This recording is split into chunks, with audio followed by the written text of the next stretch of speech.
Sprout 4. You don't have to understand all of this now, but you should at least know the theory. My grandfather said after he put me down on the padded floor of the private training room next to what looked like a large metal toolbox. Chakra is born through the intermingling of mental and physical energy. Everyone has a certain amount of chakra inherently, but by actively combining the two, this amount can be amplified enough to allow the use of jutsu. In exchange, however, this use of chakra is both physically and mentally taxing. Physical energy is derived from the body, drawn from each and every one of its many cells, while spiritual energy is the result of knowledge, training, and experience. And as a result, increasing how much chakra one has directly takes a lot of time. This isn't quite true for reasons that go well beyond the basic introduction, but broadly speaking, when people mold chakra, they instinctively try to balance their physical and spiritual energies. And so I can roughly say that a person's chakra is limited by the weaker of their body and spirit. As such, the most important thing for a young shinobi to do is to grow up big and strong and to study hard. Understand? I nodded.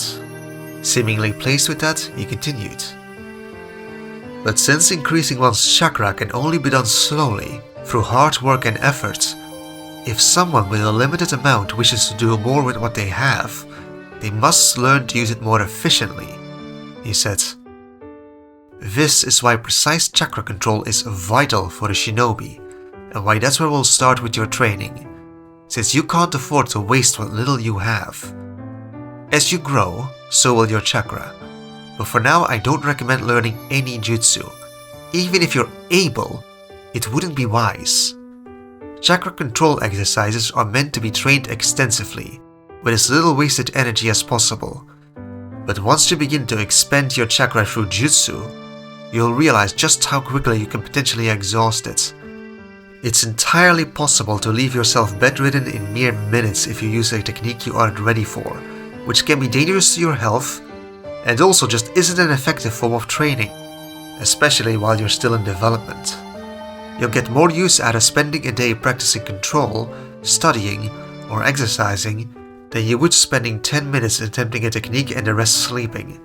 So leave that until you grow up a bit more and your control is more certain. I debated with myself for a moment before speaking through my swarm. What if I take chakra from others? I asked. My grandfather seemed surprised. He shared a look with my father, and the latter shook his head. That's an advanced technique, he said, recovering.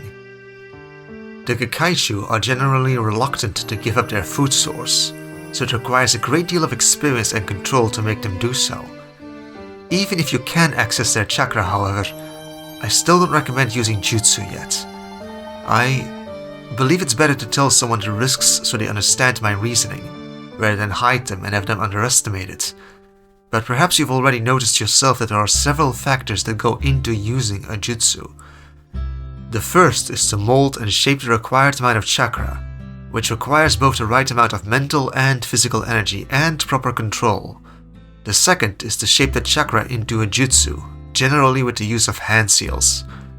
While actively molding your chakra, making hand seals will cause that flow to shift and change, which can be used to sculpt it into the proper form. Though as you grow more skilled in controlling your chakra, the number of hand seals needed to execute a jutsu can be reduced by consciously shaping your chakra internally. Then, lastly, the chakra must be expelled fast enough and strongly enough to successfully execute the technique. My grandfather crouched down and poked my little hands and feet, watching my face. I didn't react. I assume you've noticed your body stinging as you use your chakra, he asked, and I nodded reluctantly. That's because it's not used to such a burden yet. Your control is already remarkable for your age, but your body and chakra network are far less developed than even an academy student, and will have a harder time bearing the strain you're putting it through as a result. What's more, you don't have the manual dexterity to perform hand seals quickly or precisely enough to make them effective. meaning you'd need to rely almost entirely on your controlled use jutsu anyway. It may seem slow, but I truly do believe honing your control is the best thing you can do right now. These things take time, child, and you're already starting at a younger age than anyone I've ever heard of. You'll grow plenty fast, I'm sure, but if you want to train, it's best to train properly. I nodded again. I'd more or less expected that, even if it wasn't thrilling news. I knew he was right too, just like the personal trainers in my past life had been right, that it was better to do things slowly and successfully, rather than fast and wrong, when hurting myself by making stupid mistakes would just set my training back. I knew that and understood it, but it was frustrating facing my limits.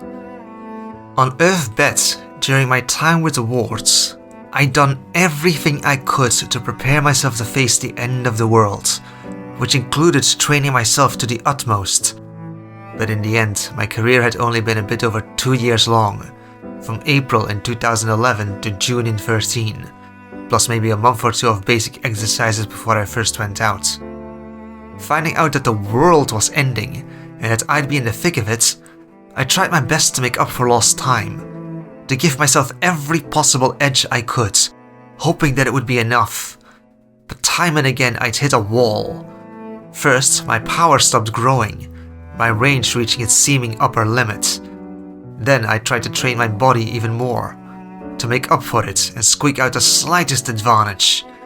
But as I found myself counting the days to the end, the progress I was making steadily dwindled. I tried to learn more to make up for it, studying Jack and the Nine and past fights and more, searching for anything that might be of use, just wanting it to be enough. And it hadn't been. Not enough to save my home or world at least. And I wondered if I'd started just a bit sooner, tried just a bit harder, was a bit more reckless or adventurous with my power or in applications of others. Could it have been? I forced the thought away, as I'd gotten into the habit of doing in this life, trying my best not to think about things I'd never have an answer to. But I still couldn't shake the thought, the itch, that I needed to do more. I'd hoped that that feeling would go away after the end, one way or the other. But of all the things to follow me through death, of course it had to be anxiety. I was hoping that the world ending was a once in 2 lifetimes kind of thing.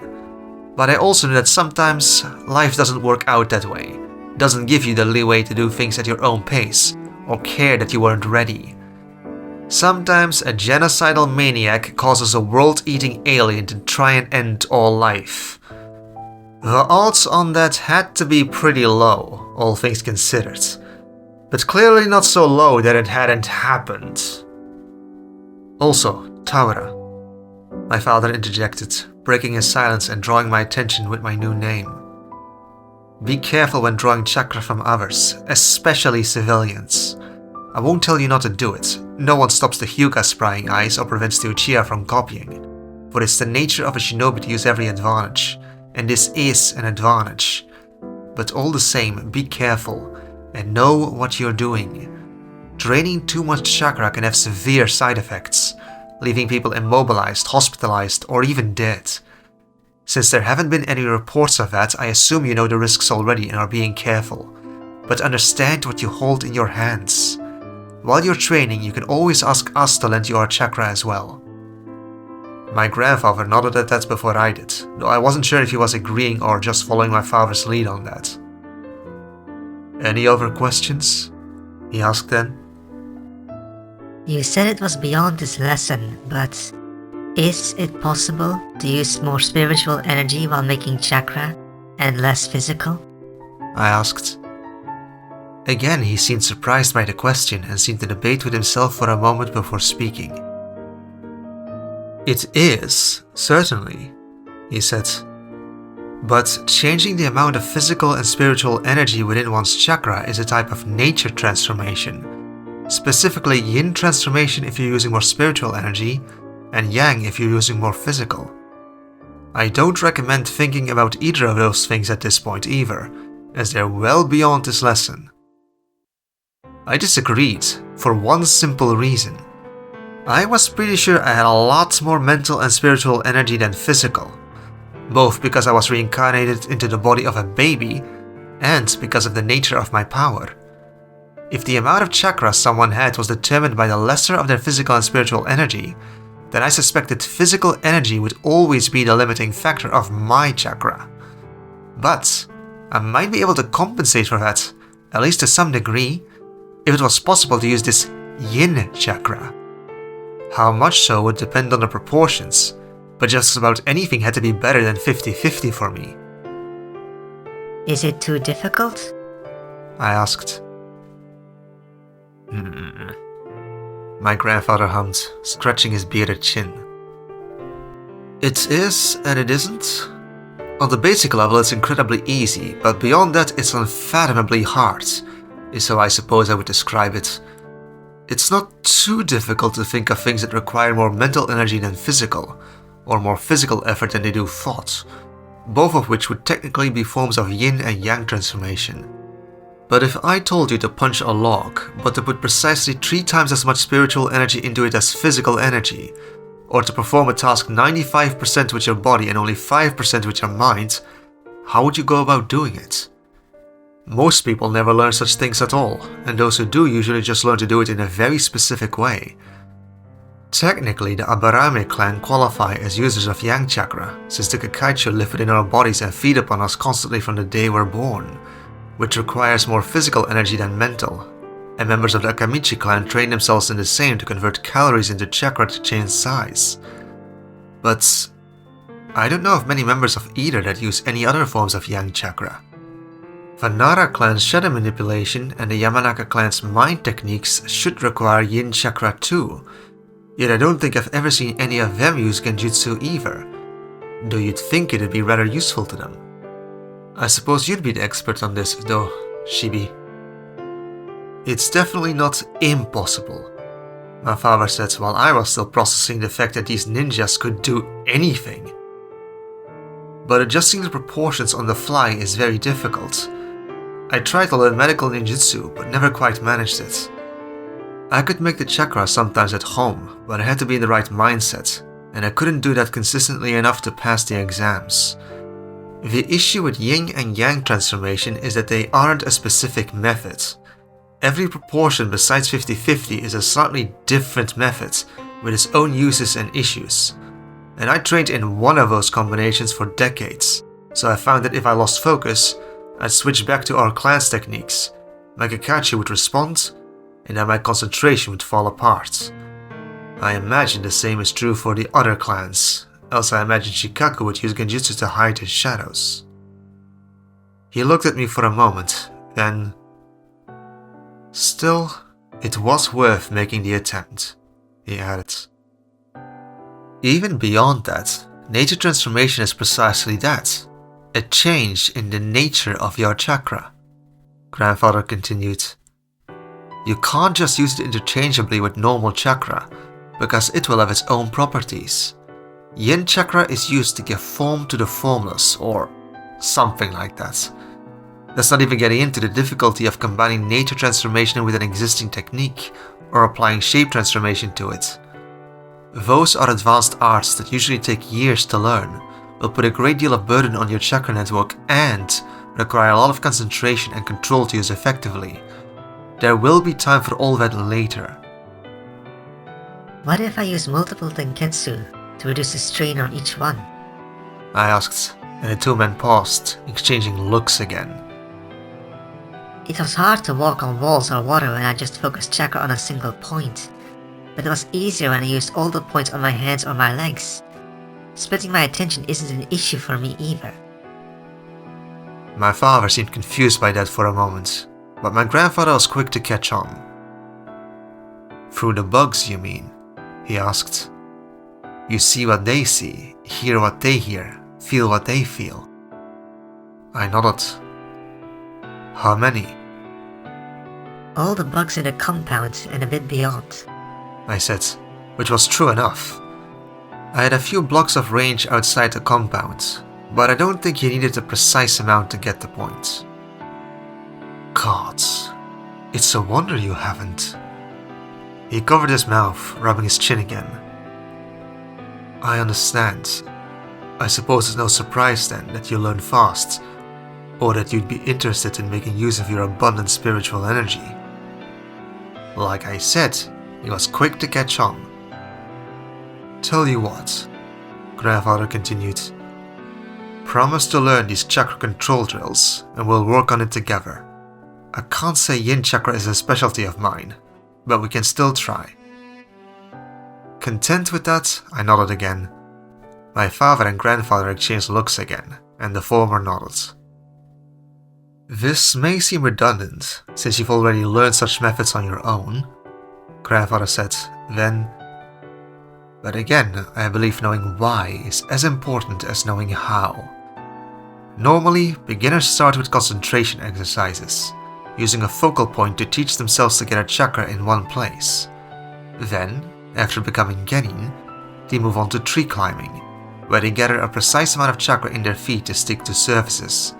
This teaches you to retain a precise amount of chakra in one place and, since the feet are generally considered the hardest place to gather chakra, serves to hone the ability to do so elsewhere. Lastly, water walking is similar to tree climbing, but since water isn't a solid surface, it requires a constant, varying flow. Teaches you to carefully adjust the amount of chakra being used. These three techniques form the basis of all other chakra exercises. Because gathering chakra in one place and both maintaining it and adding to it is the basis of all jutsu. Beyond that, further training tends to be more specialized. Today, we'll be playing with boxes. He put his hand on the box beside me before unlocking it and removing the contents, which turned out to be another box, inside of which was another box, and so on and so forth, like a Matryoshka doll. There were 10 boxes in all, though the final box looked a bit different. Even my father frowned at the sight of it. These are tools used by medical nin students to train their chakra control, grandfather continued. In fact, part of the reason their training is so expensive is because of these tools. Luckily, your aunt still had her all set. My father's frown deepened. My aunt? I wondered, trying to think of who that would be out of the people I'd seen, before realizing. Oh, the doctor. To use it, you just have to extend your chakra into it, grandfather continued, pointing to the boxes starting with the smallest. 3 of these boxes are made out of a metal that absorbs and retains chakra easily. 3 are normal boxes, made out of different materials, and the last 3 are made out of materials that resist the flow of chakra. The point of this training is to use your chakra to tell what's inside of the box without opening it. With the boxes that absorb chakra, that should be relatively easy with a bit of practice, as they'll handle most of the process for you. With the neutral and resistant boxes, however, you'll need to learn to extend your chakra beyond your limbs without letting it dissipate, and train it to pick up precise details both on and within the box. Do that, and you should have a much clearer sense for your own chakra as well. I trained your father in a similar way. How did you learn? I asked. My father had me train using a beehive, grandfather said calmly, wagging the box in his hand back and forth. The idea was to precisely determine the locations of the bees within it without disturbing them, because if you did, well. But that test didn't seem appropriate or meaningful for either of you, so we'll use these instead. Still frowning, my father took one of the boxes from my grandfather's hands and put it away in his coat. These are for when you're older, he said when he saw me looking. Because you're a bit too young to be playing with senbon needles. In the old days, they were used by medics to access and diagnose the chakra pathways of others, and for those outside of the Hyuga clan, they were vital tools. But thanks to Tsunade Hime's advancements, they're rather archaic tools now, mostly used for specialized training. In the old days, he says. Grandfather repeated, sounding amused. Weren't you in the same class as Tsunade's brother? They were still using senbon when you graduated, young man.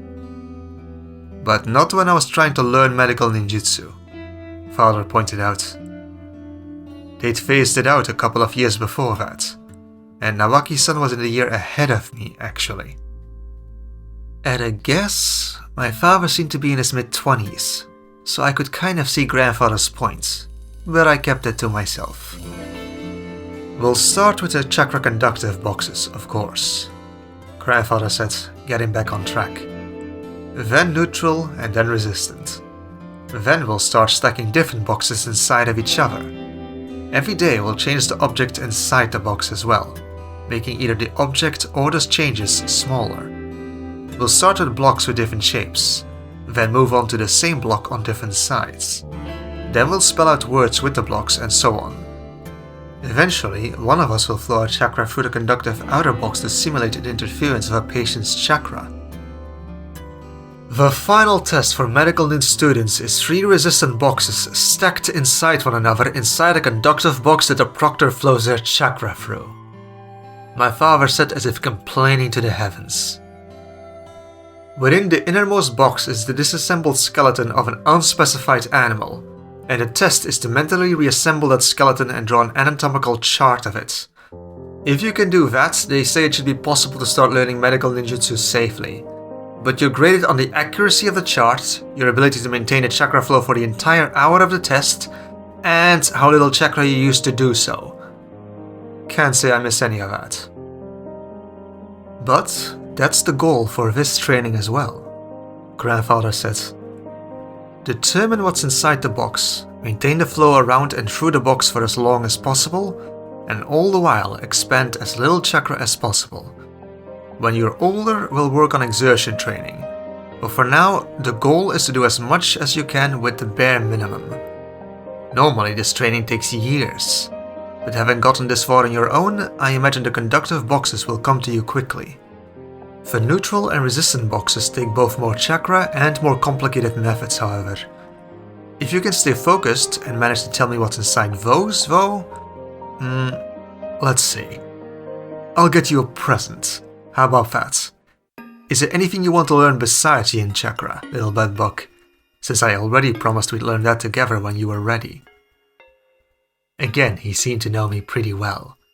If that was off the table, though... Not learn, exactly, but could I have a place to put some spiders? I asked hesitantly. The 2 men looked at each other again and frowned. Spiders, my grandfather said, and couldn't entirely hide his distaste. He rubbed his chin again. We keep the territory clean of them, mostly, so they don't eat any of our kikaichu. But I already knew that, because I've been having to hide them. Did you have something in mind for them? My father asked, and I nodded. I called one of the spiders to me, from where I had them hidden in the ventilation, having it descend on a thread towards me. The 2 men noticed it as soon as it entered the room. Yoro. Not very poisonous, thankfully, grandfather said. Are you after its webs then? What for? I called several more spiders and began to weave something to show them. Have you been watching your mother? My father asked, seeming bemused by the sight, while my grandfather crinkled his nose as several dozen spiders began to make a web above him. We could set up a warehouse for them, perhaps, he said anyway. The clansmen might not be happy if they knew, but if it's out of the way, it should be fine even if they find out. Technically, if you can control them, they should count as kaiju, more or less. But I'd rather not reveal that just yet. Is that alright? Good enough, I thought, and nodded. Like my grandfather said, these Yoro spiders didn't seem to have very dangerous venom, but their webs were about as strong as Black Widow's, if not a bit stronger, and that meant I could use them for weaving just fine. The only downside being that they seem to be a type of golden orb weaver, their yellow threads shining my new least favorite color in the sunlight. But that was a tiny gripe that I could put up with. They seem to normally lay eggs over the winter in sacks of 4 to 1500, but I could trigger their breeding instincts at will, as long as they had enough food. I deposited unseasonable eggs in out-of-the-way places and protected them from predators with my other bugs, and the first generation had been a success, while the second was already underway. But it would have been hard to hide the existence of a third without a good place to keep them. At that point, however, I'd be able to start making clothes with them, which might go a ways towards smoothing any feathers that got ruffled, but more importantly, towards keeping people alive if anything bad happened. And I had an experiment I wanted to run, and I needed a lot of spiders to do it. So, before the next generation hatched and grew to adulthood, I'd pass this test and move on to bigger and better things.